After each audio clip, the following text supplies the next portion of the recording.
कोणीतरी किती छान म्हटलं आहे की साथी तुम संघर्ष करो हम तुम्हारे साथ है।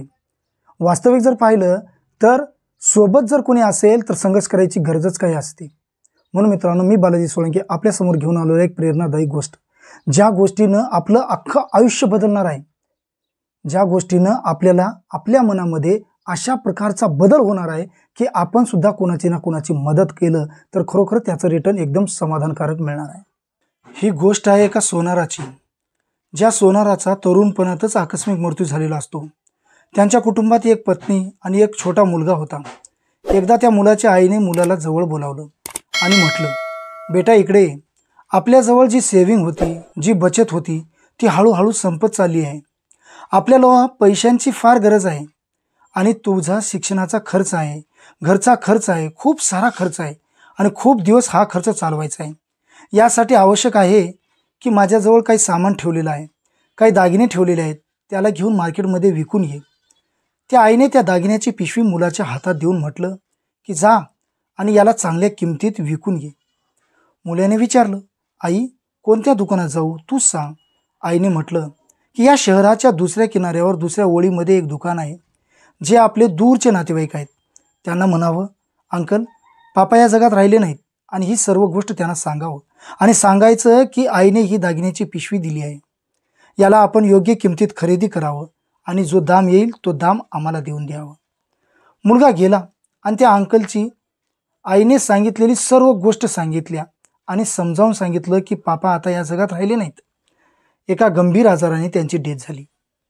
आईने सांगितलंय की हे दागिन्याची पिशवी आपण योग्य किमतीत खरेदी करावं आणि आम्हाला चांगला दाम द्यावा। तो लहान मुलगा समजावू लागला।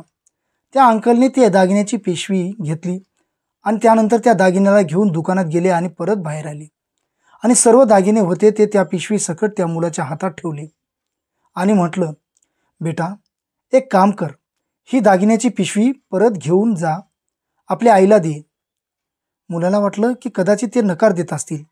पुन्हा त्याने सांगितलं की बेटा खूप विचार करू नकोस, आईला सांगावं की मार्केटमध्ये सध्या मंदी आहे, आता या दागिन्याला योग्य किंमत मिळणार नाही, आता याला सांभाळून ठेवावं, जेव्हा मार्केट चांगल्या रीतीने चालेल, जेव्हा योग्य दाम मिळेल तेव्हा आपण याला विकू, ज्यामुळे तुमचा फायदा होऊ शकेल। आणि राहिली गोष्ट तुझ्या शिक्षणाच्या खर्चाची, तुझ्या घरच्या खर्चाची, ती चिंता करू नकोस, तुझा अंकल समर्थ आहे, तू फक्त माझ्या कामात मदत करण्यासाठी जेव्हा तुझी शाळा सुटेल, जेव्हा तुला फुरसत मिळेल, सायंकाळी 2 तासासाठी माझ्याकडे यावं, काम शिकावं, तेव्हा तुलाही काम शिकता येईल आणि माझ्याही कामात मदत होईल, तुझा खर्च मी उचलेल, तुला परेशान व्हायची गरज नाही। मुलगा मनातल्या मनात खुश झाला, घरी गेला आणि आईला म्हणाला, आई खूप चांगले अंकल आहेत, त्यांनी तर सर्व दागिने परत देऊन दिले आणि सांगितलं की जेव्हा मार्केटची मंदी कमी होईल तेव्हा आपण याला विकू, कारण योग्य किंमत येईल तेव्हापर्यंत याला घरात सांभाळून ठेवायचं। आणि त्यांनी हे सुद्धा सांगितलं की माझ्या शिक्षणाचा खर्च, घरचा खर्च ते उचलतील, घाबरण्याची गरज नाही, फक्त मला त्यांच्या दुकानात जाऊन सायंकाळी जेव्हा मला फुरसत मिळेल तेव्हा जाऊन 2 तास काम शिकायचं आहे, त्यांची मदत करायची आहे। आईने म्हटलं की खूप छान झालं, म्हणून आईने देवाचे आभार मानले। वर्ष 2 वर्ष होत गेले। मुलगा रुटीनप्रमाणे रोज शाळा सुटल्यानंतर सायंकाळी सोन्याच्या दुकानात जाऊ लागला, काम शिकू लागला, मदत करू लागला। हळूहळू त्याला कामाचा अनुभव येऊ लागला। काही वर्ष संपल्यानंतर त्या अंकलनं त्या मुलाला सांगितलं, एक काम कर बेटा, उद्या जेव्हा तू कामावर येशील ना तेव्हा येताना ती दागिन्याची पिशवी घेऊन ये, आता मार्केट चांगलं झालं आहे, आता योग्य किंमत मिळेल। मुलाने जाऊन आईला म्हटलं, आई आता मार्केट ठीक झालं आहे, आता आपल्याला त्या दागिन्याची योग्य किंमत मिळेल, योग्य वेळ आहे, आपल्याला ते दागिने आता विकायला हवेत। आईने सर्व दागिने व पिशवी मुलाच्या हातात ठेवली। मुलाने ती दागिन्याची पिशवी घेतली आणि तो आपल्या खोलीत गेला। विचार केला की एक वेळा पाहावं तरी काय काय आहे यांच्यामध्ये। त्याला तर सर्व अनुभव आलेला होता, दागिन्याची पारखही झाली होती। तेव्हा त्याने ती पिशवी खोलली आणि हैराण झाला, एकदम शॉक झाला। त्याला क्षणात हेच समजले नाही की हे काय झालंय, पायाखालची जमीन सरकली हे पाहून की ते सर्व दागिने बनावट होते, ते सर्व दागिने फेक होते। त्या मुलाला हेच समजत नव्हते, ज्या अंकलने आपल्याला कित्येक वर्षापासून मदत केली त्या अंकलला आपण काय उत्तर द्यावं। पुढील दिवशी हिम्मत करून तो मुलगा रिकाम्या हाताने दुकानात गेला. तेव्हा त्या अंकलने विचारलं, काय झालं बेटा, तू ती दागिन्याची पिशवी घेऊन नाही का आला? तेव्हा त्या मुलाने म्हटलं, अंकल मी आपल्या हात जोडतो, पाया पडतो, पण मला हेच सांगा की काय कारण होते जेव्हा मी लहान मुलगा होतो, जेव्हा मी आपल्याकडे ते दागिने घेऊन आलो होतो तेव्हाही तुम्हाला माहीत होते की ते दागिने बनावट आहेत, तेव्हा तुम्ही मला काहीच सांगितलं नाही.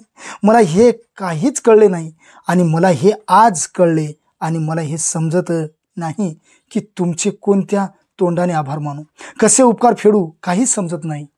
तेव्हा अंकलने म्हटलं, बेटा थोडी थोडी गोष्ट तुझ्याही लक्षात आलीच आहे की मी हेच सांगू इच्छितो की जर मी तुला ती गोष्ट तेव्हा सांगू दिली असती तर तू आणि तुझी आई हे विचार केले असते की अंकलनी जेव्हा संकट आलं तेव्हा आमचा पिछा सोडला, तेव्हा आमचा पिछा सोडत आमच्यापासून दूर पळत आहेत, दागिने बनावट आहेत म्हणून आम्हाला दूर लोटत आहेत. परंतु बेटा आज जेव्हा तुला हा अनुभव आला आहे, योग्य पारख झाली आहे, ते जे दागिने आहेत ते बनावट आहेत. कधीकधी आपण आपल्याच नात्यामधील लोकांमध्ये शब्दभ्रम करून घेतो, त्यांना काही सांगायचं असतं आणि आपण भलतं समजून घेतो, ज्यामुळं आपण आपल्याच बनवलेल्या नात्यापासून दूर होत जातो. या कथेतील त्या अंकलचे पात्र फार महान ठरते, ज्याला सर्व माहीत असूनही त्या मुलाला न सांगता त्याची मदत करून त्याला अनुभव देणं हे देवापेक्षाही श्रेष्ठ ठरतं.